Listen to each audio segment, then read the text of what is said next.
So good evening, everyone. My name is David Motley, and I'm a proud board member of Art Impact Project. I'm also a volunteer art advocate. I'm Mm. very lucky to be here today to help serve as the, I guess, moderator. It's not really a panel discussion, but it is a great conversation we have prepared for you today, and also a great celebration for Earth Day. But I'm going to quickly turn it over to Vicki Morasco, who is the founder of Art Impact Project, to say a couple words about who we are and what makes us tick. And I also wanted to give a quick shout out to Beth McKenna, who is our manager of programming. She'll be tuned in. Beth, wave your hand. And also our social media and marketing professional, Josue Pasillas. Both of them play a critical role in preparing for today's conversation. So I wanted to acknowledge them before we forgot all about it. Not that we forget about you, but sometimes I get to Gavin and I forget stuff. So I'm not going to forget Vicki. I'm very lucky to be next to her, pretty close. I'm vaccinated really happily. And Vicki? Yep, I'm vaccinated too, if you wanted to know. We just wanted to introduce to you, and first of all, welcome you and thank you for coming on to hear what Catherine and Martha have to say to us today. But to introduce the Impact Project, I just want to give you a brief description of who we are and what we do, if you're not aware of who we are. We are a nonprofit organization. We design specific art programs and projects, and we partner with mental behavioral health facilities and schools, recovery sites, a halfway house, and we also work with the Lake County Jail. So we take our programming, we go into the partner sites to enhance their existing treatment or their curriculum. We work with students, it's in-school programming and after-school programming. And we side by side with the participants, and we complete a project. We work in group settings, and we complete a project from beginning to end. And it allows an opportunity for people to express themselves in a unique way when oftentimes they're struggling to find the words to be able to express themselves. So we've been able to really support people that struggle and that have a difficult time with their mental and emotional wellness, and substance abuse recovery is how we started. So we continue to work with all these different groups. We're really excited, particularly right now, because we're starting to get back to in-person programming. We've been doing virtual, as everybody else has had to pivot to do, but we've been doing that. It's not as effective, in our opinion.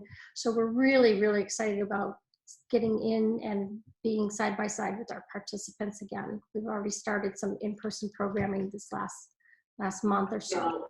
So that's a quick introduction to Art Impact Project. If you have any other questions about it, reach out to us after the talk today, anytime at all, and we'll be glad to talk to you more about it. Awesome. Thank you, Vicki. And also a quick reminder, please mute your microphones.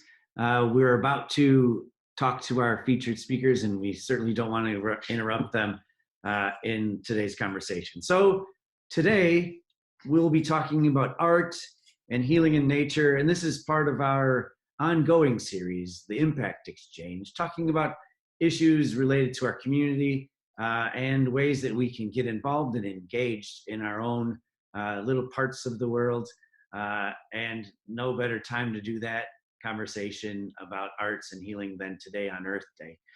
So today we're joined by Catherine Game.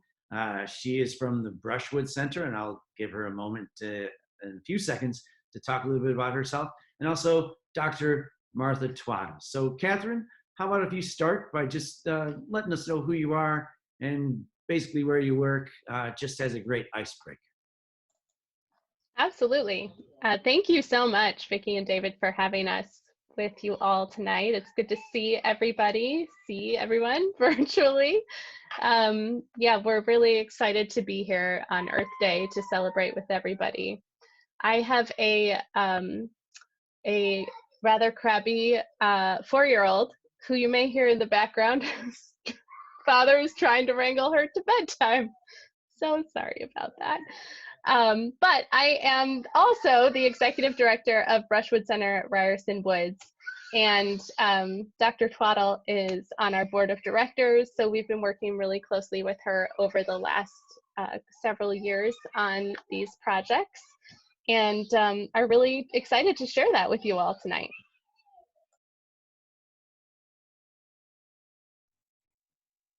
Thank you, Catherine. And how about you, Dr. Twaddle? So I'm Martha Twaddle. I'm a palliative medicine physician at Northwestern Medicine.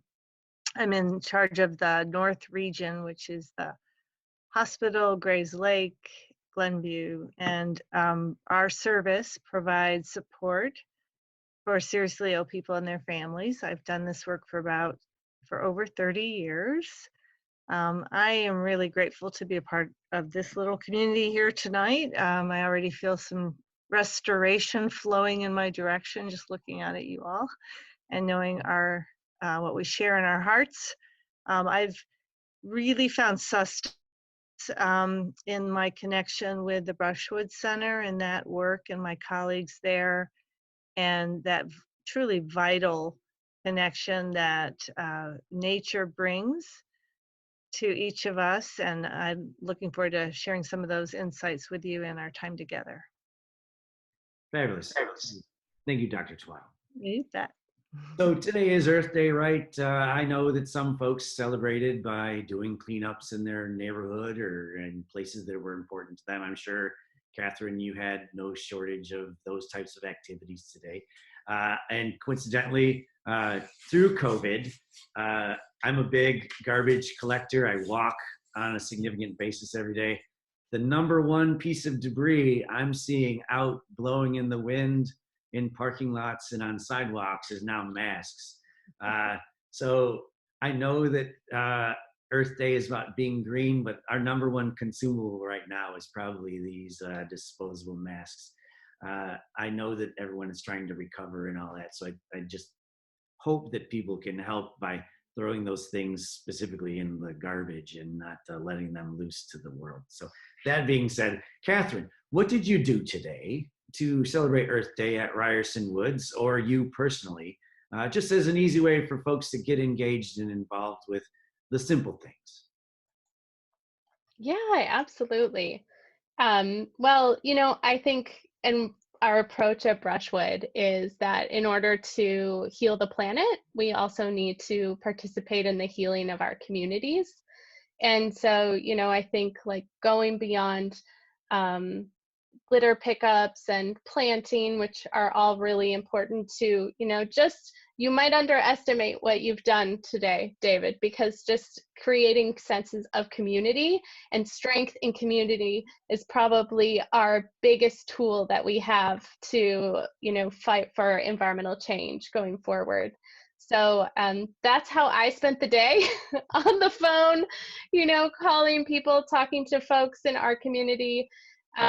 And really celebrating in that way. And our team has been doing a lot of different projects. We partnered with the North Chicago Rotary to host an Earth Day table at a resource fair recently with the Boys and Girls Club of Lake County, passing out plants and seeds and lots of fun activities to youth and families in our community. So many ways to celebrate today. Awesome.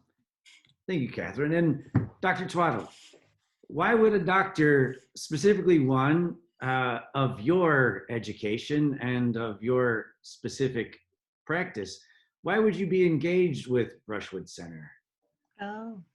So for many, many reasons. Nature has always been the place where I have somewhat unpacked or processed the work that I do.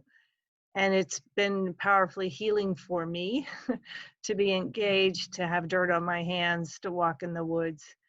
And when I find myself in community with people that very much value what I value in that regard, it's life-giving. And I also, through some scientific endeavors have had the privilege of working with Dr. Terry Horton at Northwestern University. And Dr. Horton's work has to do with the impact of nature on the management of diabetes. And I'm intrigued to apply that to my population of folks who struggle with serious illness and all the inflammation and stress that it causes, to see how, if we can't get them into nature, how we might allow them to interact with nature in therapeutic ways. So I truly believe it's one of the most important resources we have around us. I've always been drawn to places that allow me easy access, and that's why I like working at Lake Forest Hospital. It's just been truly a blessing to be in that environment. Awesome. I think you used the really important word, and that's resource. Lake County is home to a wealth of natural resources. I'm very lucky. I live in Waukegan, and I have my favorite place, and it's at the Waukegan Beach. And I know over the course of COVID, specifically in the summer months, it was the most popular place to be because people were trying to get outdoors. There was that pent-up need and cabin fever times a million through COVID. And we probably busted every tourism record we had for our location. I can only guess that Brushwood and Ryerson Woods out there was no exception, because some people need a place to tune out or tune in, and where better to do that in nature. So Catherine, tell us a little bit about what you do when you engage folks in a passive or active way out at Brushwood and Ryerson Woods to stimulate their creative mind or get them thinking about stuff. Yeah, absolutely. So first off, you're completely right. The increase in visits to natural areas has just been, skyrocketing across the country. It's a trend seen everywhere from national parks to local beaches. Lake County Forest Preserves is no different, seeing increases of about 40% in visitorship. Cook County's 50%. It's really interesting. I think it says a lot about how important these spaces are for our mental, our emotional well-being. When you drive into Brushwood Center, generally we have this reaction from visitors because you turn off the busy highway, you go up Riverwoods Road, you turn into the preserve, and it's like this moment where you're just surrounded by trees, you're surrounded by life, and you're reminded that you're a part of something bigger than yourself. And that is such a powerful reminder, especially in the past year, when we've been so isolated in many different ways. And to remember that, there's more to life than Zoom. It's happening, right outside of our windows, and, it's happening in special places like Ryerson Woods. But, as an organization, we actually work across Lake County with partners to promote the importance of nature for nurturing well-being, inspiring learning, and cultivating creativity. And so we work with a few different audiences, really focusing on creating opportunities for accessing the health benefits of nature through the arts. And we see, just as you do, the arts as a really critical cultural bridge to those experiences. We work closely with the military veteran community through our partnerships with the Level Federal Healthcare Center. So if any of you are veterans or family members or current service members, we have free arts programs that are available, mostly virtual now, but hopefully in person soon. And we also work with a lot of youth and family programs, focusing on areas where access to nature is more limited. We've seen huge increases in visitation, but we also know that there's still a lot of barriers, institutional, systemic barriers, from economics to racism to transportation, that prevent people from being able to access these really special places that we all own. Our tax dollars go supporting these spaces, and everybody has a right to be able to access them. So we're really working to create opportunities for families, for students, whether it's, translating materials, providing educational programs, leading hikes, really supporting community members in the projects that they want to work on. Most recently, we have, done several really exciting projects with Level. We completed a mural project there. We've been doing this hut that David helped with, which was amazing. We also worked on a kind of hybrid project that was virtual photography lessons with self-guided hikes. So folks could participate virtually and then actually engage together.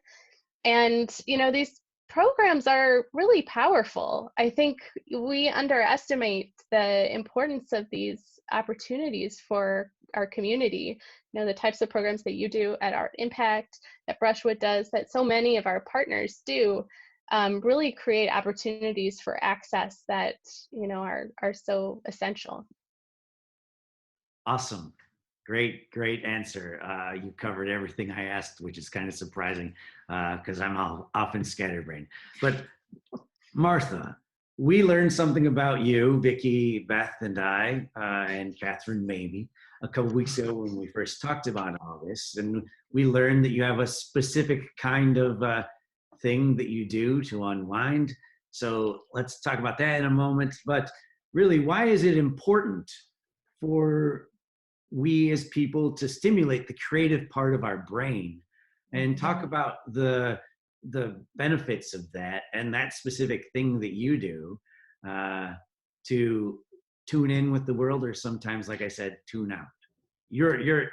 Obviously you're a doctor and you work at a hospital. You are in one of the most high pressure situations any of us could not even imagine. So it's really important for us to hear how you're coping with this and what you do to unwind. Thank you.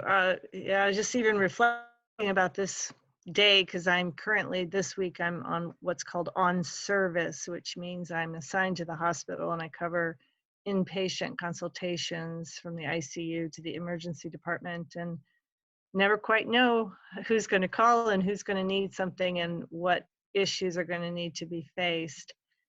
And I just would get us all to kind of pay attention for a moment to our own breath, the inspiration and the exhalation of our breath, the coming and the going, the ebbing and the flowing of that wonderful centering.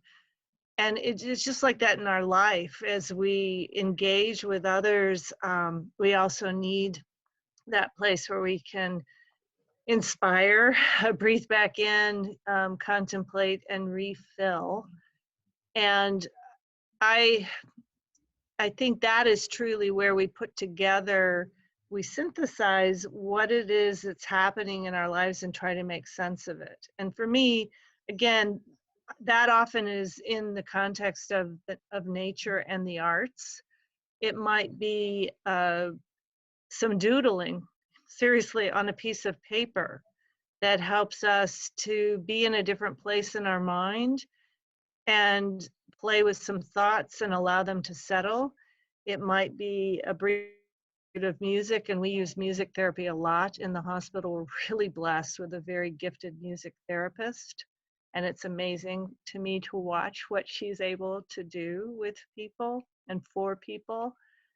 And also, as you alluded to, that I have my own habits. That being needlework is how I really unwind at the end of the day, is to get with some music or perhaps a podcast and engage with needle and thread and just be contemplative and quiet. And it's in that process of not thinking about, but actually contemplating, that a lot of times things start to take shape and make sense. And also I end up with some pretty things that I've created. Awesome. That flow state of mind, that sense of mindfulness without complicating and worrying about the next day's endeavors or what baggage you're trying to unpack.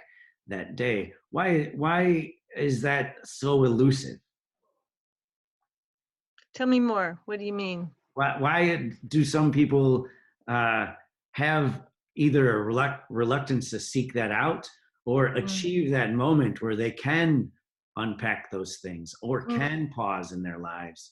I know we're all really busy, but it seems like a really simple solution, Martha. Yeah.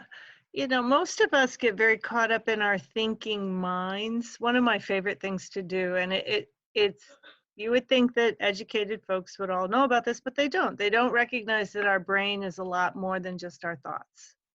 And so whenever I'm working with students, one of the first things I do with them is I say, I want you to close your eyes and I want you to ask yourself, I wonder what my next thought will be. And then raise your hand when that thought arises. And it's quiet, and then all these hands start going up. So then I have them open their eyes and I say, who asked the question?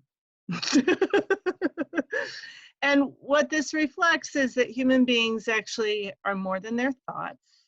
We have our thinking brain and we have our metacognition. We have our ability to watch ourselves and to reflect.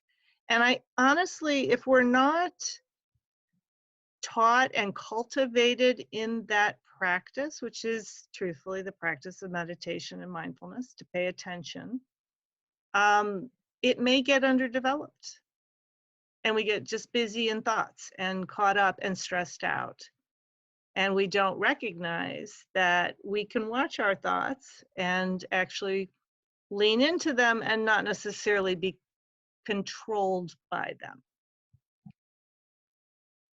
Awesome. Thank you. Mm-hmm. And Catherine, finding balance and equilibrium may be a lot easier for you because we've already cited the amazing place you work. But what do you do to tune back in or tune out or find that meta mind or that flow state? Yeah, a lot of things. I think, I love listening to Martha speak. First of all, you're amazing.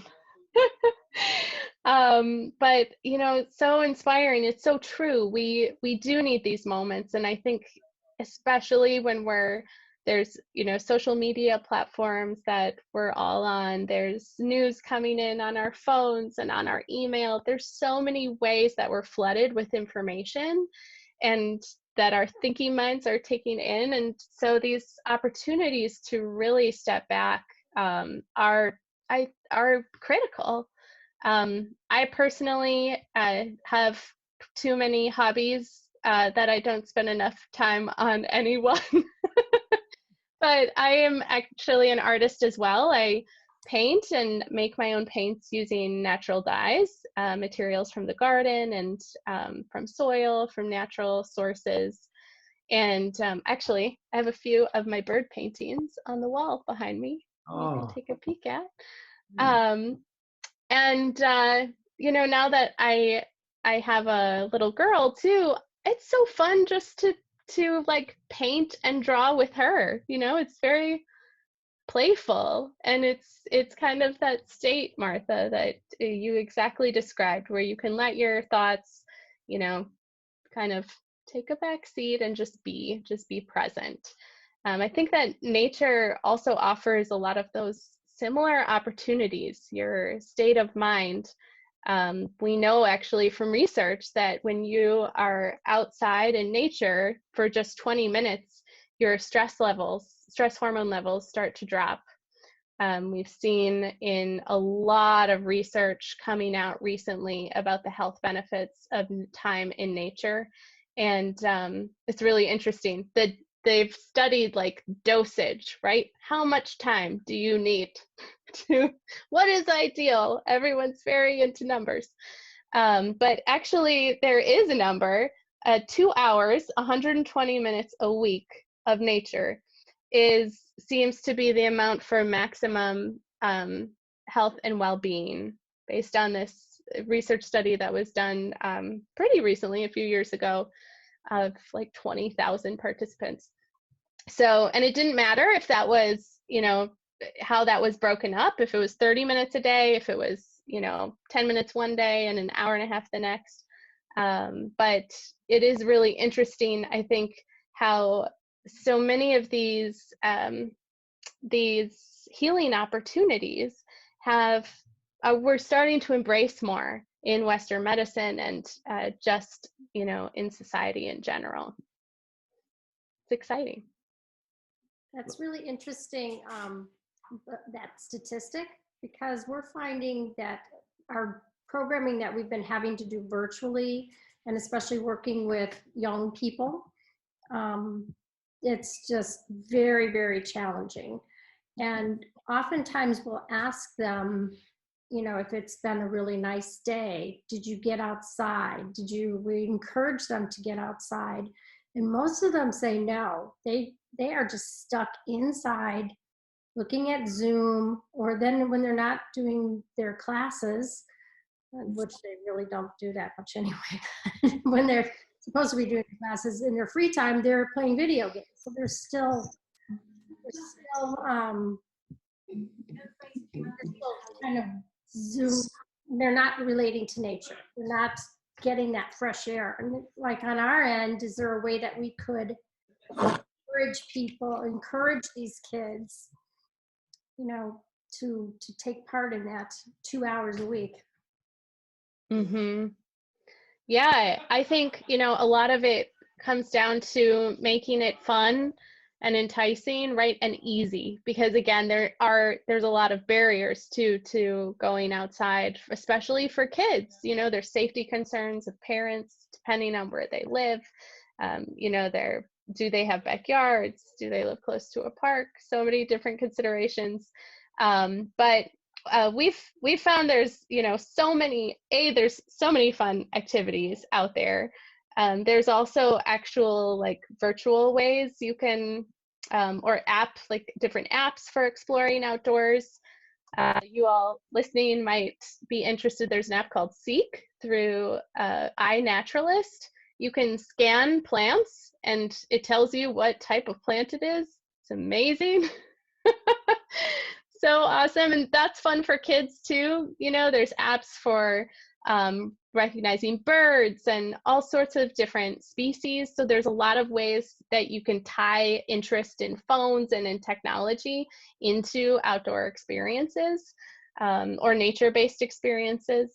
But there's also something to be said for scavenger hunts and, challenges. And one thing that we find to be a really important part of our program is that sense of community.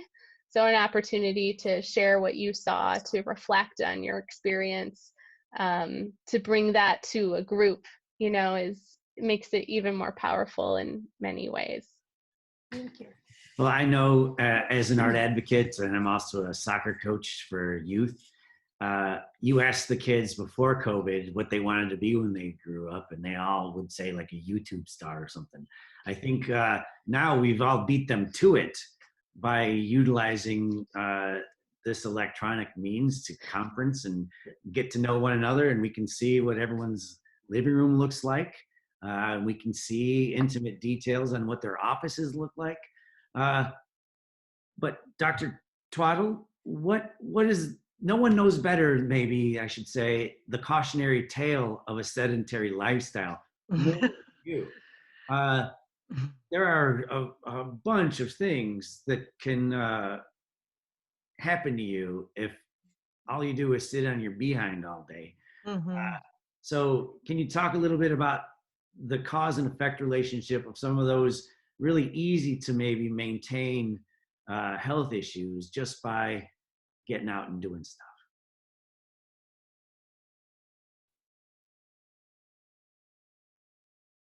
Yeah, thank you. And it's not just that we're sitting still, it's that we're interacting with a flat environment. That what we really need is that three-dimensional and the unexpected, what they call fractals of light. We need birdsong, and sometimes even the Zoom call is pausing and it's very quiet, and I hear a hawk or I hear a chickadee or something outside my window, and oh, that's nice. Because what's interesting is our ability to absorb information when we're sitting in a flat experience like a Zoom call, or even reading, or even sitting in a classroom, starts to wane after about 30 to 40 minutes. We stop absorbing information. It's like stuck. And I remember reading about this. It was such an aha, because remember how we used to think that physical education in schools was this added on piece? When in actuality, physical education and recess were the times where we integrated what it was we just heard in the classroom. Because we need to be moving. And some of us are kinesthetic learners. We can't just sit, right? We've got to do something while we integrate information. So we need to be interactive, and we need to step away. So like you were saying, Catherine, about dosing, we have to dose ourselves with the information that comes to us in somewhat of a think about it. And the best way to do that is to be in nature, or perhaps just to be in motion in somewhere that isn't so structured. And ultimately, it's not very healthy to live our lives this way either. Oh, Uh, no. it has presented a lot of great opportunities for us again to interact through all of this, but I think it's time for a lot of folks that are really eager to reemerge. And I know in Waukegan specifically, we had an event, the Art Walk. It was very successful. A lot of people out wearing masks again, large turnout. And I heard that there's an event out at Brushwood Center called the Gallery Walk. Can you tell us a little bit about how people are reemerging, Catherine, and what they're doing to be responsible? I've seen a bunch of people trying to attempt hugging all of a sudden. All these things are like people are mostly standing there awkwardly interacting still. So what is your sense of this, Catherine? Yes, yes is my sense.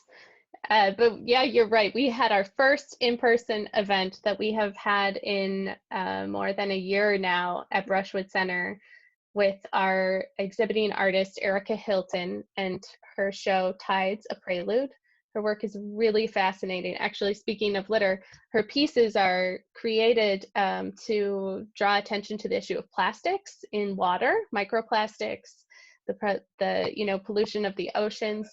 And so she has partnered with our music director, Vladimir Kalenovich, to do this nature in concert series. We actually have just a few tickets left for this Sunday. So if anyone's interested in joining, those are available. But it was so fascinating. I was doing the elbow. That was I kind of came in with a plan. I'm going to do the elbow bump. So then everyone will, be comfortable knowing like what is okay. But I think everybody is at different comfort levels, and that's okay, because we are each different people. We have different risk levels. Some people are vaccinated, some people are not. But it is really exciting to be at a point in time where some in-person events are possible. And I think we'll have a lot of opportunities to explore and engage in the outdoors, because that's one of the safest places we can be, especially as the weather warms up. So we have a lot of opportunities coming up with Brushwood Center through our Smith Nature Symposium, which runs throughout the summer. And I know we'll be exploring some opportunities for collaboration with Art Impact Project on that, which is exciting. But we're looking at all sorts of creative ways for folks to engage with the outdoors, and it's not even re-emerging, it's emerging from this time period. We are all butterflies coming out of our cocoons. So just as the monarchs are going to be doing that, we will as well, kind of filling out the landscape, so to speak. And Martha, you still work in a clinical setting. You see a volume of people for a different reason, of course. We want to make sure that when people do this and come back, Catherine spoke best and said that we're all at different comfort levels of this. this thing that we've been through is a mental scar too, that maybe we won't always realize is happening. You see the direct connection of the virus and the after effects, but we're yet to really understand or really fully appreciate, as far as I'm concerned, the mental scars that we're going to have to deal with. Can you talk a little bit about that and what we can do to individually try to cope with that in our own way too? Yeah, I have definitely, particularly over these last few weeks, noticed much more the deep wounding that the isolation has inflicted on people. I've seen folks whose illnesses have been so amplified by the fact that their sense of who they are, because let's say they might have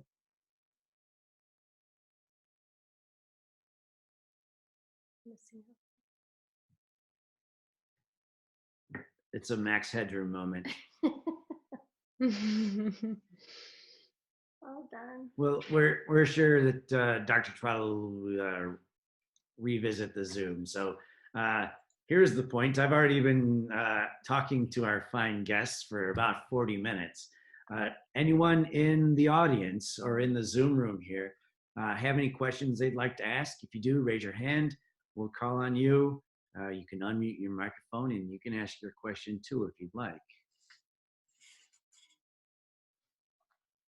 Anybody?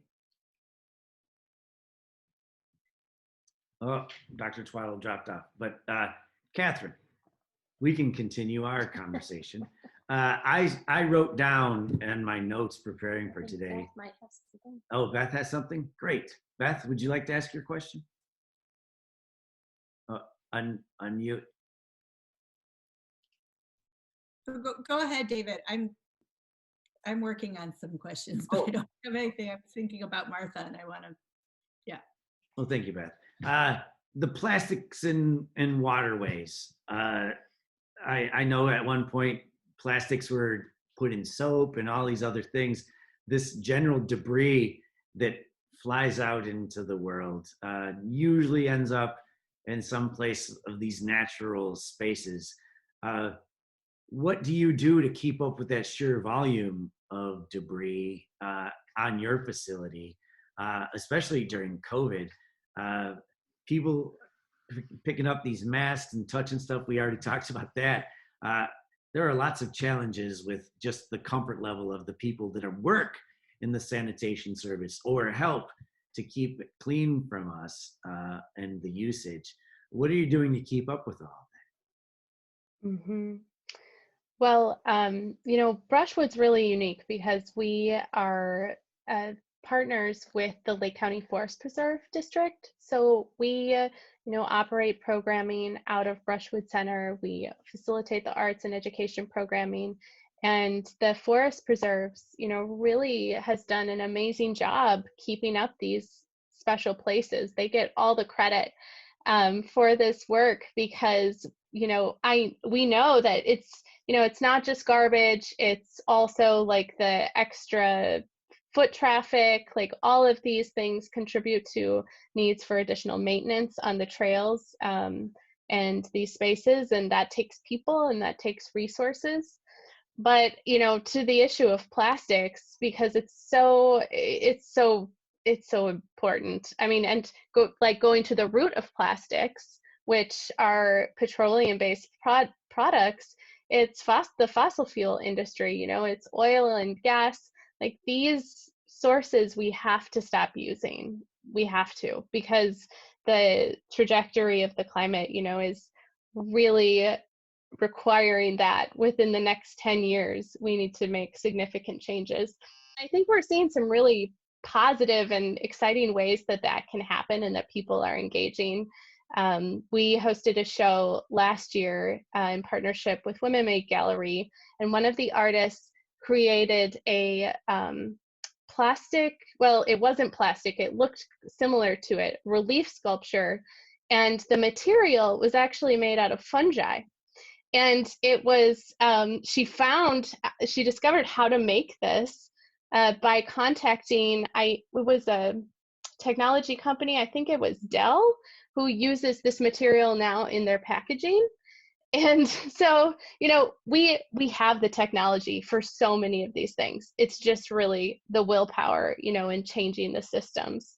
So that's a really exciting piece. But the plastics are so huge because they are everywhere. In January, a study was released that found plastics for the first time in human placenta, which is scary. We've seen research about how people consume, very unintentionally, of course, like a credit card size amount of plastic each week on average, because it's in our fish, it's in our food sources. It's really prolific. So it's going to be really interesting to see how that plays out, but we know that it's been really harmful for a lot of ecosystems, especially marine ones. And that is what I think is so cool about Erica's work. Her paintings actually integrate these tiny pieces of plastic that she sourced from a recycling facility in a beautiful way, and help us remember why we're advocating for change, why it's important to be protecting these special places, because they are just vital to our existence as humans. Awesome. It looks like Dr. Twaddle is joining us again, but Dee Perrin has a question. Want to unmute yourself? Yes. Catherine, you were talking about the benefit of being out in nature for like 20 minutes. And I was wondering if that's, if you're just viewing nature, like through your back door or a video or art, can you receive the same benefit? Yes, yeah, actually you can. There's variability, an immersive experience is most ideal, of course. Hi, Martha. And, but there are a lot of studies showing how important the view outside your window is. There have actually been studies in Chicago showing that people with a view of trees outside of their window, accounting for income levels and geography and everything, there are lower levels of crime in those neighborhoods. There's increased well-being metrics. It's fascinating. This research is really interesting. There was a study by a multidisciplinary group of psychologists, economists, and ecologists, economists, and mental health professionals. And they studied just the mental health benefits of protected natural areas around the world. Just the mental health benefits was valued at $6 trillion. That's a third of the US GDP. That's enormous. And that's not even accounting for clean air and clean water. Our natural areas are so vital, and we really, don't account for those critical values in our economic system. But as we're starting to do that, we're realizing truly how important they are. There's also, related to views out the window and paintings, there's been studies showing, going back to the 80s, showing how paintings and artwork of nature scenes, of beautiful natural areas, actually reduces pain and decreases anxiety for patients in hospitals. So it's one of the reasons that in hospital settings you'll see beautiful nature photography and artwork, versus, they looked at that versus abstract artwork, which is very fascinating. So there's we evolved over thousands of years outside, submersed in all of these beautiful natural resources. So it makes complete sense that our bodies would be happiest when we're around other life. Thank you. We're hoping all of us will be able to do again very soon. Any other questions from the audience? Oh, Beth. Hi, this is directed to either Catherine or Martha, and maybe involve both of them, because I loved the idea that Catherine was talking about, some sort of phone app that integrated art with nature and obviously technology. We're talking about with the photography. And I know that at Brushwood, you're an art center in a forest preserve, that you have this community-based learning initiative called, which inspired the name of our event tonight, was Art and Wellness in Nature. And I'm wondering what sort of programs that you might have planned, as we're sort of thinking of in-person programming, bringing people to the forest preserve, that you are hoping to do that integrates both of those things, being outside. Sure. Yeah. So a couple things. Our It's a Win program is really focused on youth and families in Chicago, Waukegan, or North Chicago, Waukegan, Round Lake, and Highwood. So we have really close partnerships with many community organizations there and healthcare providers who we collaborate with to host hikes, to do after school programs, to work on collaborative art projects and field trips.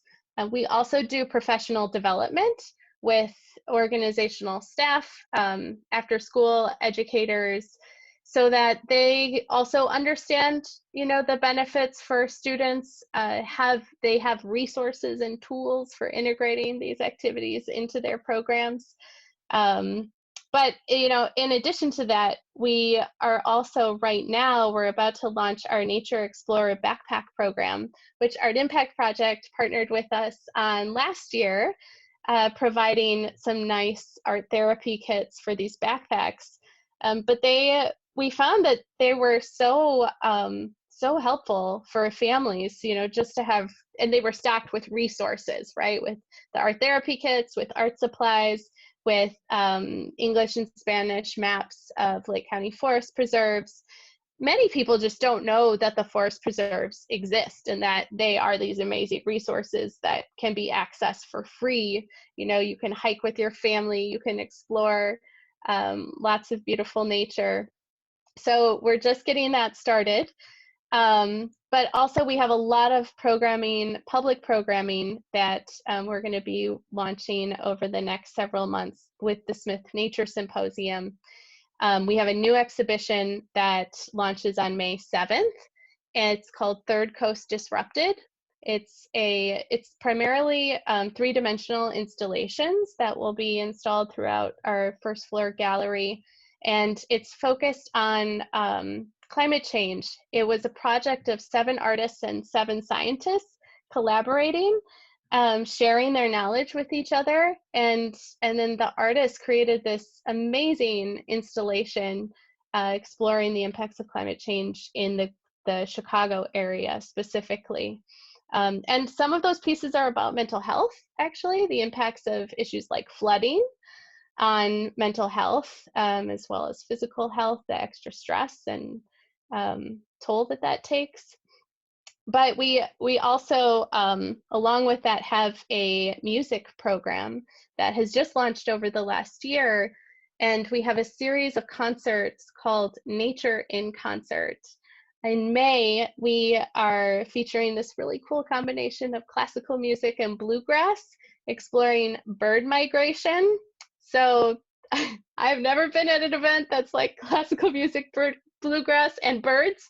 So this will be, I think, really fun and exciting. But we're really excited to host that. That's going to be virtual, but we'll be transitioning to more in-person concerts throughout the summer too. So many ways to participate. I'll put a link to our email in our e-news list in the chat. So if anyone's interested in learning more about these programs, you can sign up, and we have an e-blast that comes out about every week with new events and opportunities. Awesome. And Dr. Twaddle, I wanted to make sure that I got back to you with tonight's conversation. And I have a question. We spoke a number of times this evening about resources and access to resources. COVID, of course, has exposed some of the disparaging divisions of socioeconomic pressures based on our geographic region and a number of other factors. Can you talk to us a little bit about those socioeconomic pressures and availability and access to medicine and maybe diagnosis, and also how it's related to those socioeconomic pressures and mental health as well? Yeah, and certainly we've known of these issues before, but the pandemic really brought it into focus that drivers were really more susceptible to being exposed to the virus and becoming seriously ill from the virus. And that would be people who had to work. They couldn't work remotely. They had to go in and interact with other people. They lived in households with multiple family members. And perhaps they also had some significant health risks like diabetes and high blood pressure that put them at risk, or working into advanced age and being at risk. And now we're facing similar types of challenges as we get into vaccine distribution, hoping to be able to ensure that everyone gets a vaccine, and yet vaccine confidence for some is not as high. And wouldn't you know it, it's some of the same groups who are very susceptible to the virus. So we have to really be transparent in the discussions around the pandemic, the impact it has. We have to partner. I love, Catherine always reminds me all the time of the importance of community. It's something I hold in my heart, and it resonates so much with what we do as we go together to get vaccinated. I've been vaccinated. My family's been vaccinated. We want to protect our other community members from the ravages of this illness. I will tell you that we're starting to see another increase in COVID cases. We're up again to 20 patients in the hospital, and again to people who are really seriously ill. And we're not through this. So we'd love to be, but we're not. And we have to be taking care of ourselves and being sure that we're nurturing and sustaining ourselves in this work. That old adage of put your own mask on first before helping others. But we also have to really be reaching out to others and understand what prevents them perhaps from being vaccinated and what puts them at risk in this time of illness, so that we can remediate that. The very important point. It's all about availability and access, and I suppose very binary thought, and it's just the supply and demand. And there's a great demand, and we don't have the proper amount of supply, and those that are needing it probably don't have the same access. So it's quite a juggling routine that all of us have to do. But I think it's really a testament to what is now considered the essential worker. Of which you are at the top of that list as a healthcare worker. And I'm glad that you cited their heroic efforts to keep the lights on and the traffic moving and everything being delivered. I think they're the unsung heroes of our culture and civilization. And I really appreciated being home and comfortable when out at risk, specifically you. So, but that plays into, again, resources. As we are emerging, we see a lot less business open. We see a lot less of the nonprofits able to weather that significant storm of dwindling resources. Catherine, as we begin to wrap up today, I want to ask you a question about what you're doing to help consolidate those resources and continue to provide your services. A lot like us at Art Impact Project, we had to be quick and nimble and adapt to the situation. Right? So what are you doing to remain relevant and then forecast? We may not be at the full capacity for a while. Absolutely. Absolutely. You're so right. And I mean, honestly, I think that is where smaller nonprofits definitely had ability to respond more quickly because of our nimble, flexible nature, which has really been an asset over the last year. And, our community, just coming back to that again, it really takes a village in so many ways to support this work, to support your work. Like, we are entirely funded by donors.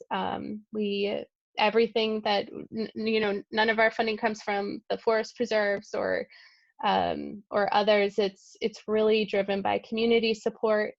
And I think that over the last year, one of the really, moving things that we have seen is people really wanting to support each other, really wanting to give back, knowing that there are people in really tough places and wanting to be there. About a year ago, we launched a cloth mask drive with our volunteers. Folks picked up little kits of fabric and elastic from our art supply exchange that we also host at Brushwood, and sewed up masks, and then they would magically appear in a basket on the porch. And we just ended up distributing more than 6,000 masks over several months to healthcare groups, to community groups. I mean, and we heard from so many people who did that, how it was, not just that they were giving back, it was therapeutic too, right? To have something important to do for others, as those volunteer opportunities also became more limited, especially initially. So one of the things we're launching on May 1st is a plant exchange. So if anyone is working on your garden or starting one or ripping plants out, maybe you have too many of certain ones, this is an outdoor exchange program, actually kind of inspired by the mask idea, where you can bring extra plants from your garden and swap them for other ones that are there, or you can leave them, or you can just take plants. We'll have seeds as well, because we know how important growing things is as a part of everything we're talking about around nature and health. There's even more studies about that, getting dirt under your fingernails and having your feet in the sand, and microbes, and all of the good physical ways that your body benefits from these experiences. So no shortage of opportunities, but I think that being able to be nimble and flexible is the name of the game right now. So it is, when I've felt overwhelmed about environmental issues, or the state of so many things, there's a professor who reminded me a while ago that one of our greatest strengths as humans is that we are a very adaptive species. So we can do this. We were actually designed to adapt. So we can all take faith in that, and in our really strong, wonderful community. Awesome answer. And Martha, one last one for you, and that is, how can people get involved in their own home communities? How can they get involved with maybe Brushwood? How could they get involved as a volunteer in maybe the realm of what you're doing as a doctor, or just get involved at the hospital in a positive way to help make that difference? In the spirit of Earth Day, I contend, and Catherine said the same thing, Earth Day is every day. Being engaged and selfless as part of your daily life is important. How can people just simply get involved? I think that what Catherine really touched on is that we're highly adaptable. We really are. And we also are very much needing a sense of purpose and being part of community and contributing. And what we want to do, just like Buchner says, is align our greatest joy with the world's need. So find out what it is that we love to do and do that wholeheartedly in a purposeful way. And that is often, whether it's gardening, whether it's others, when we really are creative, we are purpose driven, and we're making a contribution. So I fell in love in a very roundabout, weird way with medicine. I never expected to go to medical school, but I liked people and I liked science, and there I found bliss. And I particularly like taking care of people who need to be taken care of, who have serious illness. So again, it's finding what it is that you love and doing it wholeheartedly. And that in itself is a form of beautiful creativity. And that's what we're supposed to do in the world. That's a great way of answering that question too, Martha. I appreciate both you, Martha, and you, Catherine, for spending some time with us tonight. I sincerely appreciate your positive vibes and your healthy and mindful message about the healing nature of art and what makes each of you tick in using art to define who you are too as a primary purpose other than what you're really doing for your livelihood. I appreciate all of you tuning in tonight to be part of this conversation. I was going to give one last opportunity for a question from the audience. Seeing none, I'm a big fan when I'm an art advocate of giving the final word to someone that is close to me as part of the conversation. And tonight, Vicki, I'm going to ask you to give us some final words. What am I going to do? I just, again, reiterate what David said. I thank all of you for joining us, and Catherine and Martha for taking the time. And we've been so enlightened by you both in our previous conversations, and having had partnering and collaborating with Brushwood in the past. So we look forward to continuing that, and just stay tuned, everybody, to what both of our organizations are doing, and take part and give back, just like everybody needs to do. So thank you. And how can they find out more information about Art Impact Project? artimpactproject.org. You can go to our website. You can contact us. You can email Beth or I at info@artimpactproject.org. And we have opportunities to volunteer. Those are picking up now that we're going back into our programming, and just get involved with what we're doing. We would love it. Awesome. Thanks.